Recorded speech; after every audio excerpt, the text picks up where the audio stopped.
Mesdames, Messieurs, bonsoir. Bienvenue dans votre journal, dans l'actualité de ce 9 juillet. Coup d'envoi de la grande conférence sociale aujourd'hui. Un rendez-vous particulièrement attendu par les syndicats qui se sont réunis devant le Vinci ce matin. On les écoute dans quelques secondes. Lutter contre la désertification médicale. La région centre est l'une des plus touchées par ce fléau. À Montrichard, une maison pluridisciplinaire ouvre ses portes. Un projet de près de 2 millions d'euros. Et puis, tour à l'heure américaine. La première course de NASCAR s'est tenue ce week-end, un véritable succès puisqu'elle a réuni plus de 6000 visiteurs. Bonsoir, coup d'envoi du dialogue social. François Hollande s'est exprimé ce matin devant près de 300 représentants d'organisations syndicales et patronales pour la grande conférence sociale qui se tient à Paris jusqu'à demain. À Tours, une trentaine de sympathisants et militants a répondu présent à l'appel de la CGT. Ils se sont réunis devant le Vinci, un dialogue social qu'ils veulent constructif, notamment sur la revalorisation des salaires. On écoute le secrétaire général de la CGT, Stéphane De Provence. Nous, on demande des mesures importantes en termes de politique industrielle, notamment par un droit suspensif pour les comités d'entreprise contre les licenciements, puisque aujourd'hui on voit bien qu'on est, de plus en plus, on a de plus en plus affaire avec des entreprises qui licencient pour garder leurs profits, et ça c'est intolérable. La CGT attend des avancées sociales importantes et pas des mesurettes. On attend des choses fortes au niveau des salaires, de l'égalité femmes-hommes, pour enfin régler des questions importantes et pour en fait que ça nous dirige sur la voie du progrès social. Et le président de la région Centre, François Bonneau, a participé lui aussi à la grande conférence sociale autour d'une table ronde sur la formation professionnelle des jeunes et des seniors. On l'écoute au micro, Mickaël Briffaut. On l'écoutera un petit peu plus tard. Activité, déprimée et emploi en recul pour l'année 2012. D'après une enquête semestrielle réalisée par Oseo, 2013 serait une année en demi-teinte. Dans la région centre, 34% des entreprises prévoient une croissance de leur activité contre 17% qui craignent un recul. En termes d'emploi, 22% des chefs d'entreprise pensent accroître leurs effectifs en 2013.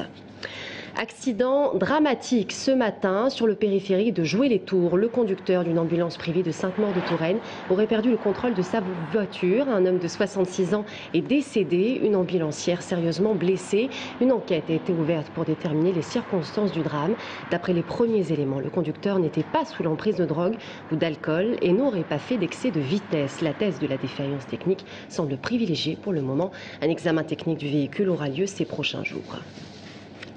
SOS Médecins, la région centre est la plus touchée par la désertification médicale. Elle doit donc redoubler d'efforts pour faire face à un manque de médecins inquiétant pour l'avenir.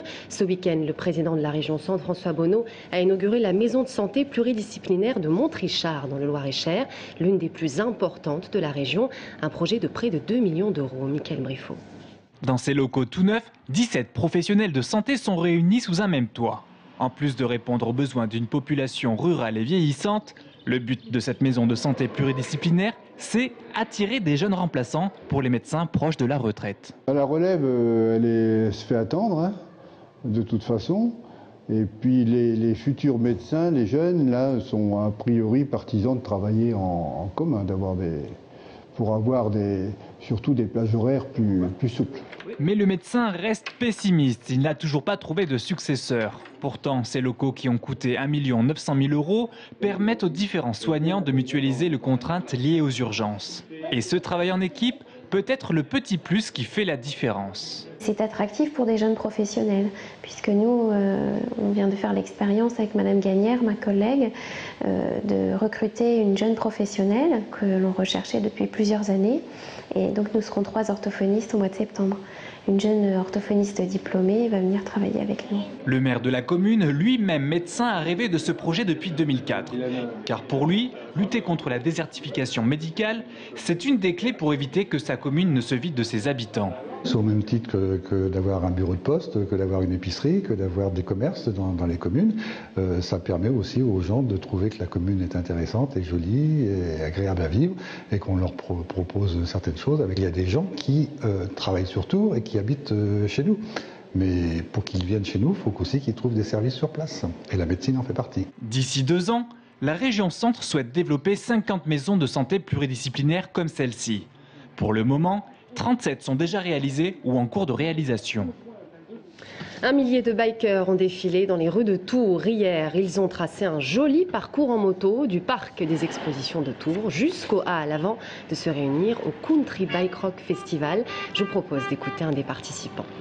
C'est une fête, c'est une réunion de plein de potes, c'est sympa. C'est quelque chose d'unique, quoi. Ça fout des frissons partout quand on se promène comme ça, quand on défile, on voit les gens qui sont contents, qui sont heureux de nous voir passer. Pas tous, hein, il y avait des pancartes aussi. Mais c'est vrai que c'est sympa. Tours à l'heure américaine. Ce week-end, près de 6000 personnes se sont pressées dans les tribunes pour la toute première course de NASCAR, une compétition qui nous vient des États-Unis et qui a conquis le cœur des Tourangeaux. Michael Briffaut. Fait unique en Europe, Tours est devenu le temps d'un week-end la capitale du NASCAR. Pour les spectateurs, c'est un brin d'Amérique au beau milieu de la Touraine. J'ai jamais été là-bas pour voir, mais je pense que ça doit être, l'impression d'y être.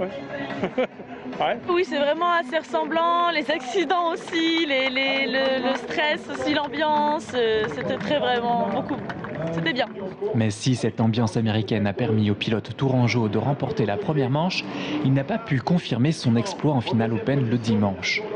Sa voiture, endommagée lors d'une autre course, l'a pénalisé. Un problème mécanique qui relègue Frédéric Joët avec une certaine amertume à la 5e place.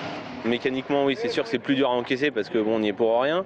Après, quand on n'a pas le niveau, en même temps, c'est pas non plus très plaisant. Donc, à la limite, vaut presque mieux perdre en sachant qu'on pouvait gagner, même si c'est dur à encaisser, que de perdre parce qu'on n'était pas assez vite. Finalement, le vainqueur de la finale Open, c'est le Belge Vincent Gonneau, et qui n'y s'y trompe pas. Celui qui pouvait l'empêcher d'être sur la plus haute marche du podium, c'est bien le pilote tourangeau. Il a quand même pu prendre le départ à mes côtés en 2e position et c'est vrai que c'était le plus rapide du plateau derrière et que c'est ce qui m'inquiétait le plus, à vrai dire. Quand je l'avais derrière, je savais qu'il fallait être vraiment rapide et concentré parce qu'il était à l'affût. C'était évident, il fallait que je parte devant, que je fasse le trou et que personne ne vienne m'embêter. Il y avait que ça à faire, être très concentré et surtout qu'on ne m'ait pas embêté pendant la course. Je voulais la victoire et rien d'autre. Si le Tour Speedway Euro Race Car revient l'année prochaine, il est sûr qu'encore une fois, le show des courses américaines sera au rendez-vous. Et on passe au sport avec du football et le match de préparation Tours FC Laval. Samedi soir à Ballon-Miré, au stade de la Haye. Les Tourangeaux qui se sont inclinés 3-1. L'occasion aussi pour l'entraîneur d'apprécier le jeu de ces nouvelles recrues. On écoute Peter Zedler et Thomas Fontaine, nouvelles recrues du Tours Football Club. Je suis très heureux d'être à Tours, de travailler avec ce jeune groupe, avec ce groupe inexpérimenté. C'est une grande chance. Alors, et on a commencé la préparation, on a encore 3 semaines avant le match de Monaco, mais il y a encore beaucoup de travail, c'est clair. Les 3 Lyonnais, on est très contents de les avoir. Dans l'esprit, bien formés, ils veulent prouver quelque chose, Fontaine, Seguin et Chavalrin. Et on attend bien sûr l'attaquant ivoirien qui vient d'arriver et qui va nous rejoindre la semaine prochaine à l'entraînement Kouakou. Ça se passe bien, l'intégration ça s'est fait naturellement, même si ça a mis du temps au début. Mais après, à force de faire les entraînements, parler avec les gens, aller vers eux, parler avec eux, du coup l'intégration ça s'est fait tout seul. Ici c'est un peu plus familial. À Lyon c'était sûr que c'était un peu famille, mais voilà, c'est pas comme ici. Ici on est tous ensemble, H24 on va dire. Et quoi qu'il arrive sur le terrain ou en dehors, dans le vestiaire, tout le monde est ensemble. Et on termine ce journal avec une exposition au Château Royal de Blois, Festin de la Renaissance, un événement qui nous renseigne sur l'art de la table au XVIe siècle. Classé au patrimoine mondial de l'UNESCO, la gastronomie française rayonne dans le monde. Gaëlle Poulain vous emmène à la découverte de ces festins d'antan. Regardez. Pour faire un festin Renaissance, il faut certes savoir trancher un porcelet cuit à la broche, mais il faut aussi savoir dresser la table. Des tréteaux, une planche et contrairement aux idées reçues, assez peu de choses dessus. Aujourd'hui, on est habitué à voir une table avec verre, couvert, toute une série d'instruments. Eh bien, on ne les a pas sur les tables à la Renaissance. Sur la table à la Renaissance, on a essentiellement une assiette ou une pièce de métal sur lesquelles on a les morceaux d'aliments déjà prédécoupés et le couvert, ce que nous on appelle le couvert, que ce soit la cuillère, le couteau et la fourchette pour les personnes les plus raffinées, les plus riches. Eh bien, ce sont des objets personnels qu'on apporte avec soi et qui ne sont pas sur la table. Voilà pour la première leçon de cette exposition étonnante présentée au Château Royal de Blois, qui dévoile également tout un pan de l'art décoratif du XVIe siècle, la vaisselle d'apparat, extrêmement décorée et destinée uniquement à exhiber la puissance et la richesse de son propriétaire. Enfin, au détour d'une vitrine, on découvre une nef présentée pour la première fois au public. C'est un objet dont le nom a curieusement donné celui de notre vaisselle ordinaire, vaisselle-vaisseau. Et cet objet en forme de bateau était fait pour conserver les objets de table nécessaires au prince ou au roi. Donc il y avait dedans un couteau, une fourchette, une cuillère, une serviette de table individuelle et des objets qui servaient de contrepoison. Un objet généralement en or massif ou en argent, désormais oublié de nos tables, mais nombre d'ustensiles de cuisine présentés dans cette exposition nous font comprendre que la Renaissance a vu naître une grande partie de nos vaisselles actuelles. Une époque culinaire somptueuse et distinguée à découvrir jusqu'au 21 octobre. Voilà, c'est la fin de ce journal. Merci à tous de nous avoir suivis. Dans un instant, François Duverger, président de l'ESSEM, sera notre invité de la rédaction. Avec lui, nous parlerons de France Business School. À tout de suite.